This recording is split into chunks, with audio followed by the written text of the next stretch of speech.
There are plenty of options out there when it comes to choosing auxiliary lighting, but if you want a high quality lighting system that fits great and looks great too, look no further than Clearwater Lights. Clearwater offers a full line of high powered, fully dimmable LEDs that are constructed right here in the USA. What sets us apart from the rest? We use high quality components and proprietary digital control circuits to provide you lighting options with longer life expectancy and lower power consumption. We carry a wide variety of LED lighting options for everything from trucks, Jeeps, and SUVs to motorcycles, ATVs, and UTVs.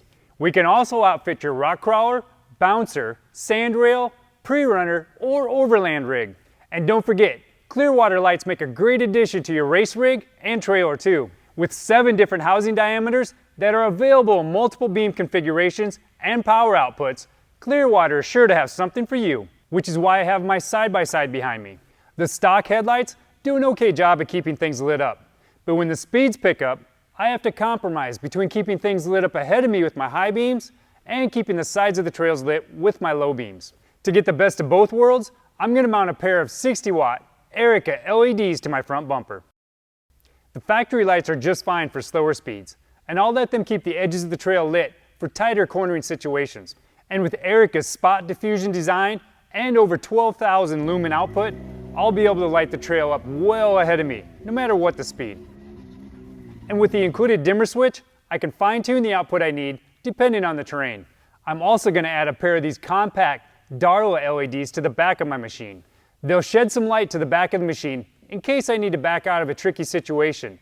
They're also great for alerting riders behind me and helping avoid a rear-end collision. And the dimmer control is a nice addition when it's time to light up the cargo area and grab a refreshment out of the cooler without getting blinded. What do you say we get going with this install? Unbox your new Clearwater lights and locate the mounting brackets that you've chosen for your application. I'll be using the universal mounting bracket with the stainless steel hardware that's included in the Erica kit. Install a washer onto the bolt and thread the bolt into the light. Repeat the process for the other side and lightly tighten the bolts for now. Insert one of the stainless steel hex bolts through the hole in the base of the bracket. We provide 2 different lengths of bolts, 20mm and 25mm, to use depending on your application. I'm installing mine on a bracket that's welded to my front bumper, and it already has the holes drilled in it. Align the bolt and bracket with your mounting hole and drop it into place. Install a washer and locking nut to the threaded end of the bolt and tighten. I'm going to leave the lights loose for now, but I'll adjust the lights to where I need them and tighten later. Repeat the entire process for the other light and hand tighten it once it's in position.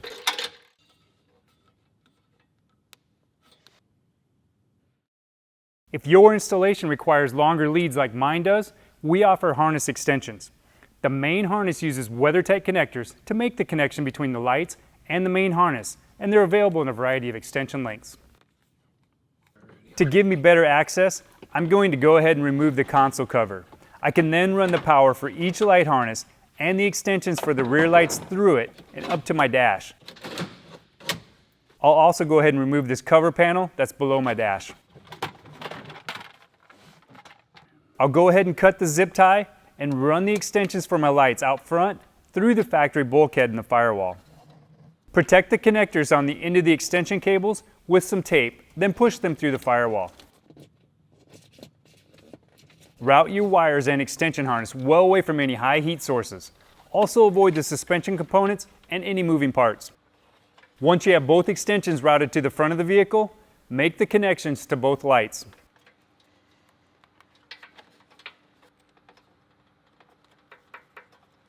With both lights now connected to the harness, go ahead and work your way back, securing the wire to the chassis using zip ties along the way.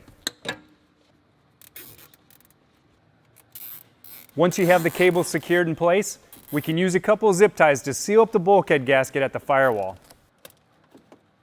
To protect the lighting circuit, attach the included fuse to the red power wire on the main harness. We've included some posi taps that make a secure connection without any soldering or crimping.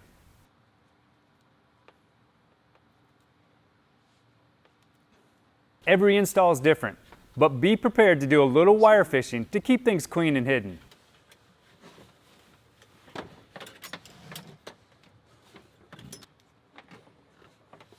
Connect the pigtail from the lights or the harness extension, if you used one, to the corresponding connector coming from the main harness.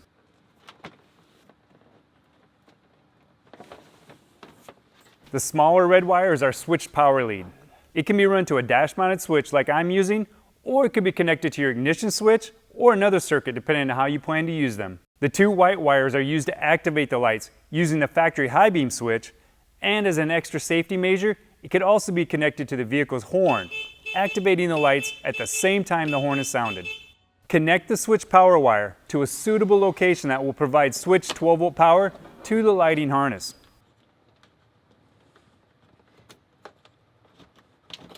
Secure the lighting relay to a location that will be out of the way, away from heat and any excess moisture, but is still accessible if needed. I'll go ahead and zip tie mine to the crossbar found under my dash. Clearwater offers a self-contained dimmer unit and a dash or console mounted design. I'm going to drill a hole just below my switch and install the dash mounted dimmer there. The dimmer will allow me to control the brightness of my Erica lights up front depending on the terrain I'm in. To connect the dimmer switch, simply plug it into the lead with the green connector found on the main harness. To mount the dash mounted dimmer, push the dimmer through the hole from the back side. Install the washer, lock washer, and then tighten the nut. The nut only has to be snug, so don't over tighten it.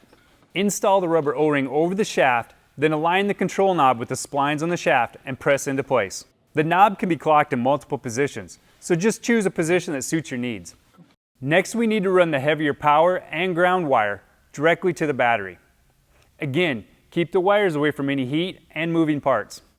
Install the appropriate size electrical connector and attach the red wire to the positive side of your battery, and repeat the process for the black wire, connecting it to the negative battery terminal.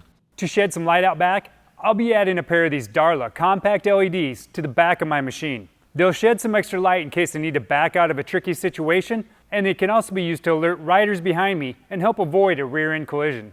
I'll be using a pair of brackets to attach the lights to one of the bolts on the factory roll cage. I'm going to go ahead and connect an extension cable to my lights before I mount them in place. The brackets that I chose work perfectly to mount the Darla lights to this roll cage bolt. Up here, they'll be high enough to add extra light behind the machine and also light up the rear cargo area, but are still protected from mud and trail debris. I'll tuck the cables neatly along the roll cage and secure them with zip ties as I go. This will help prevent any damage to them and keeps them from coming in contact with heat and moving parts.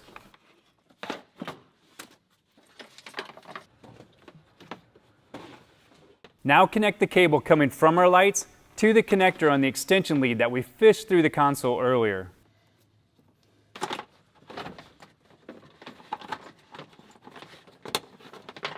Go back and zip tie any loose wires or cables once you have everything connected and in place. If you're using an optional lighting switch like I did, connect it to the red switch power wire now and secure the relay out of the way. The power wires will need to be run back to the battery where we can attach the inline fuse and crimp the ring eyelets to each wire. With that complete, I can attach the black wire to the negative terminal on the battery and the red wire to the positive terminal. With all the wires properly connected, I can go ahead and reinstall the panels that I removed earlier in order to gain better access for the wiring. Now I have full control of the lights with just a flick of the switch. And with the turn of a dial, the dimmer switch lets me choose how much light I put out on the trails. And if the trail gets too tricky or it ends abruptly, the lights out back will provide more than enough light to safely back out of any predicament. And that's a wrap. Now, depending on which lights you choose, they can be used as spotlights, fog lights, off-road lights, daytime running lights, or even a work light. Whether you just want to enhance the driving experience of your daily driver, enhance the safety and visibility of your motorcycle, or improve your off-roading vision while navigating unpredictable terrain, Clearwater has a lighting option for you. To see our complete line of LED lights and lighting accessories, visit our product page at Holley.com.